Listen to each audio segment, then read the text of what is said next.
मुजफ्फरनगर में पैगाम इंसानियत की कार्यकर्ता और पदाधिकारियों ने जम्मू कश्मीर के पहलगाम में पर्यटन स्थल में हुए आतंकवादी हमले की निंदा करते हुए कैंडल मार्च निकालकर शहीदों को श्रद्धांजलि अर्पित की।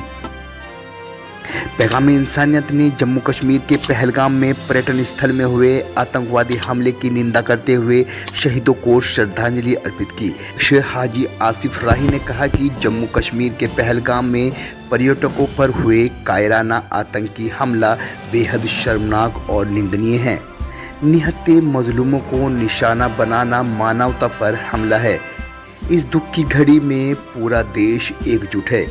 पीड़ित परिवारों के साथ हमारी पूर्ण संवेदनाएं हैं और हम आतंक के हर रूप की कठोर शब्दों में निंदा करते हैं।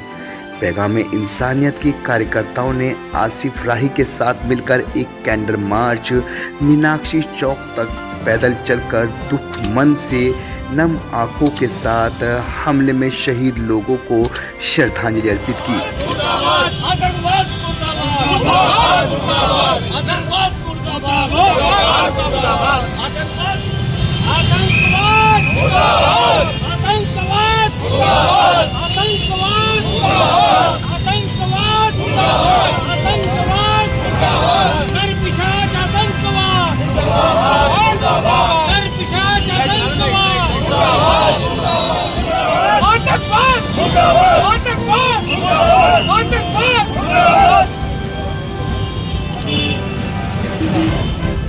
मुजफ्फरनगर ही नहीं, पूरे देश में गम का माहौल है, क्योंकि हमने 27 लोग अपने देशवासी, अपने परिवार के लोगों को खोया है।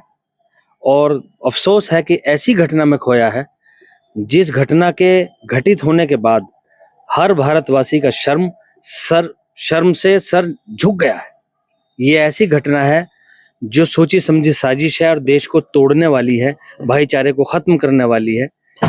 ऐसी घटना के में हमारे 27 लोगों की जान गई है, जो किसी न किसी परिवार में, किसी के भाई, किसी के बाप, किसी का बेटा थे, किसी के पति थे।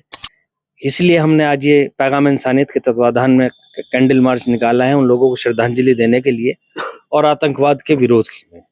पहली मर्तबा देखा गया है कि मजहब को बीच में आके देखा गया है। देखिए, आतंकवाद का कोई धर्म नहीं होता और उनके पहला मकसद ये है कि जो हमारा देश लोकतांत्रिक देश है, गंगा जमनी तहजीब का देश है, हिंदू मुस्लिम भाईचारे की मिसाल हमारा पूरी दुनिया में बना हुआ देश है, इसे किस तरह से तोड़ के कमजोर किया जाए। इसीलिए उन्होंने ऐसा खेल खेला है कि धर्म पूछ करके इसमें जाने ली गई हैं। लेकिन इसकी पॉजिटिविटी ये है कि घटना के बाद सबसे पहले मदद को पहुंचने वाले स्थानीय लोग वो उसी मजहब के थे जिस मजहब को वो बदनाम करना चाहते थे। उनमें एक व्यक्ति जिसने आमने सामने आकर के उनकी बंदूक छीनने की कोशिश की, वो भी उसी धर्म से था जिस धर्म को वो बदनाम करना चाहते थे। इंसानियत का कोई धर्म नहीं होता, इंसानियत पहला धर्म होती है, मोहब्बत और प्यार। हम भारतवासी हैं, देशवासी हैं, हम सब भाई भाई हैं।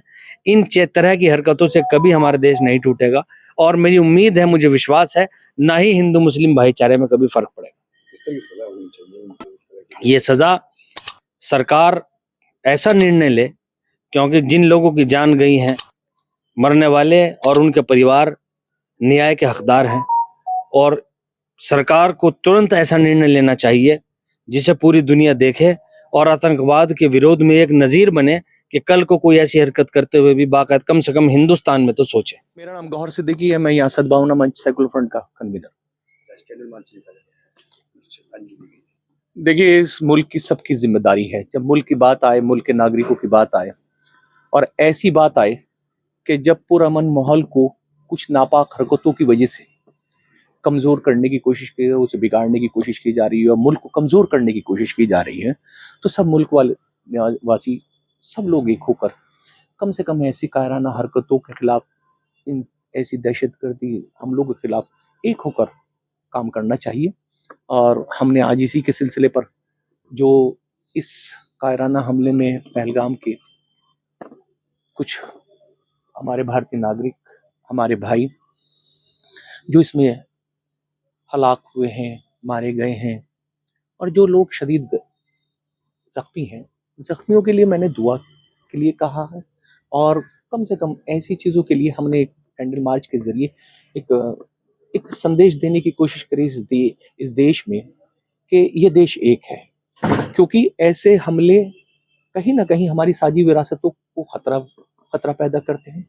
मैं उनकी जो मारे गए लोग हैं इस हमले में, उनको अपनी खिराज अक़ीदत पेश करता हूँ और ऐसे कायराना हमले की मज़म्मत करता हूँ और सरकार से मांग करता हूँ कि वो जितनी भी सख्त कदम उठाए, उस सख्त कदम में हम लोग सब सरकार के साथ हैं और ऐसी सजा हो तो ताकि देश से एक नज़ीर बन जाए और कम से कम ऐसे लोगों को कभी जिंदगी में इस तरीके का काम करने का मौका ना। मूसा कासमी। कासिम साहब, आज कैंडल मार्च निकाला गया है जो पुलवामा में शहीद हुए हैं।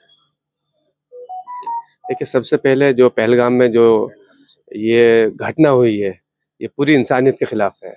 सबसे पहले हम एक भारतीय होने के नाते और एक इंसान होने के नाते इस कायराना घटना की हम शदीद अल्फाज में मजम्मत करते हैं, इसकी निंदा करते हैं और जो परिवार इसमें जिनका कत्ल किया गया है, इस गम की घड़ी में उस परिवार के साथ में हम खड़े हैं और हमारी एक बड़ी मांग इस सरकार से, हुकूमत से ये है कि उन कातिलों को ऐसी इबरतनाक सज़ा दी जाए कि जो एक मिसाल और नज़ीर बने।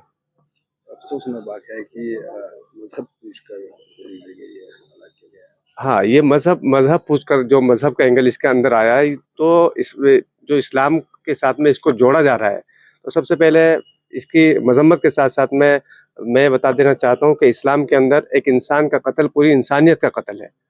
तो जो लोग इसको इस्लाम से जोड़ने की कोशिश कर रहे हैं, वो सही मानों में इस्लाम की तालीमात से वाकिफ़ नहीं है। लेकिन ये घटना इतनी दर्दनाक है कि जितनी इसकी मजम्मत की जाए, निंदा की जाए, वो बहुत कम है। कैंडल मार्च में श्रद्धांजलि दी गई। आज एक ये छोटी सी कोशिश की गई है कि कैंडल मार्च के ज़रिए अपना एहतजाज और अपनी मांग हुकूमत के जो इक़्तिदार में जो लोग बैठे हुए हैं उन तक पहुंचाने की कोशिश की गई है कि हम लोग इस वक्त हिंदुस्तान के साथ पूरी जो हिंदुस्तानी कौम है वो हुकूमत का जो भी कदम होगा उसके साथ में है और मांग करते हैं कि उनको सख्त से सख्त सज़ा दी जाए। जो 26 बेकसूरों के जो कातिल हैं, एक उसमें एक ऐसी फैमिली भी थी कि जिनका पता ये चला है कि 6 दिन पहले उनका अभी उसकी शादी हुई और वो शादी के बाद में वहाँ घूमने गए, तो उनके साथ भी वो भी इसमें मारे गए हैं। तो बहुत दर्दनाक घटना है। इबरत बन जाए ऐसी सजा। सज़ा मैं कहा है कि सज़ा ऐसी दी जाए, इबरतनाक सज़ा दी जाए। अभी जमीयत उलमा हिंद के हमारे कौमी सदर मौलाना महमूद बंदी साहब ने भी एक स्टेटमेंट जारी करके ऐसी ही मांग की है कि बेकसूर लोगों के कातिलों तक पहुंचा जाए और इबरतनाक सज़ा का उनको एक यकीनी बनाया जाए।